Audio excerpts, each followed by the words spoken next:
తెలంగాణలో ఇంటర్ ఫలితాలు విడుదలయ్యాయి. విద్యాశాఖ మంత్రి సబితా ఇంద్రారెడ్డి రిజల్ట్ రిలీజ్ చేశారు. ఇంటర్మీడియట్ ఫలితాల్లో ఈసారి కూడా బాలికలదే పైచేయి. 9.5 లక్షల మంది పరీక్షలు రాయగా 63.85% ఉత్తీర్ణత సాధించారని మంత్రి తెలిపారు. మొదటి సంవత్సరంలో 61.68% మంది, రెండో సంవత్సరంలో 63.49% మంది ఉత్తీర్ణత సాధించారు. ఫస్ట్ ఇయర్లో 1,60,000 మందికి ఏ గ్రేడ్ వచ్చినట్లు మంత్రి సబితా ఇంద్రారెడ్డి ప్రకటించారు. సెకండ్ ఇయర్లో 1,73,000 మందికి ఏ గ్రేడ్ వచ్చిందన్నారు. ఫస్ట్ ఇయర్లో బాలికలు 68.68% ఉత్తీర్ణత సాధించగా బాలురు 54.66 ఉత్తీర్ణత శాతం సాధించారు.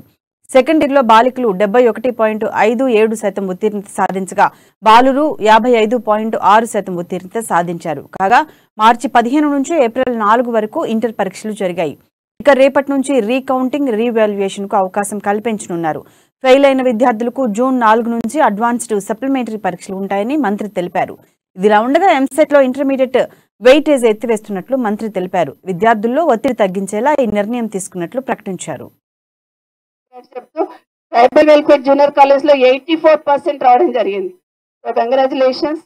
అట్లే మైనారిటీ రెసిడెన్షియల్ జూనియర్ కాలేజ్ లో 83% రావడం జరిగింది. వాళ్ళకి వాళ్ళ ఫ్యాకల్టీకి అందరు కూడా కంగ్రాచులేషన్స్ చెప్తా ఉన్నాను.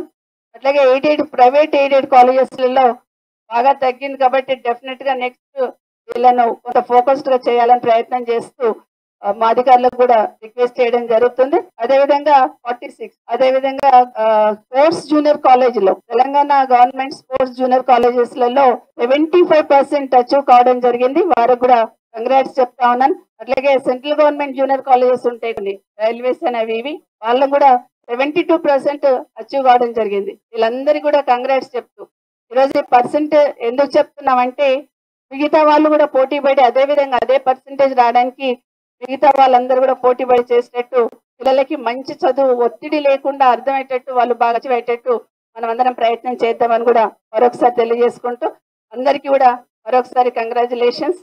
మరొకసారి మీ జీవితానికి డెఫినెట్ గా ఇది టర్నింగ్ పాయింట్. మంచి భవిష్యత్తును డిసైడ్ చేసుకొని మంచి మీ కెరియర్ ని బిల్డప్ చేసుకోవడానికి మీరు మంచి కాలేజెస్ లో కానీ అదేవిధంగా మంచి మీ కెరియర్ ని చేసుకోవడానికి మీరు ముందడుగు వేయాలని మరొకసారి తెలియజేసుకుంటూ ఇక్కడికి వచ్చిన మీ అందరికీ కూడా మరొకసారి పేరెంట్స్ కి నా రిక్వెస్ట్, పిల్లలు ఎవరైనా మిస్ అయిన వాళ్ళు ఉంటే దయచేసి వాళ్ళని దగ్గర తీసి వాళ్ళ కాన్ఫిడెన్స్ క్రియేట్ చేసి next 10 days 15 days June 4th exam ఉంది కాబట్టి మళ్ళీ రాసుకోవడానికి అవకాశం ఉందని వాళ్ళకి చెప్పి వాళ్ళని రాయించే ప్రయత్నం చేద్దామని కూడా మరొకసారి మనవి చేస్తూ ఎవరైతే ఇలా మిస్ అయినారో స్టూడెంట్స్ అందరికీ కూడా దయచేసి మీరు అందరు ఆలోచించండి.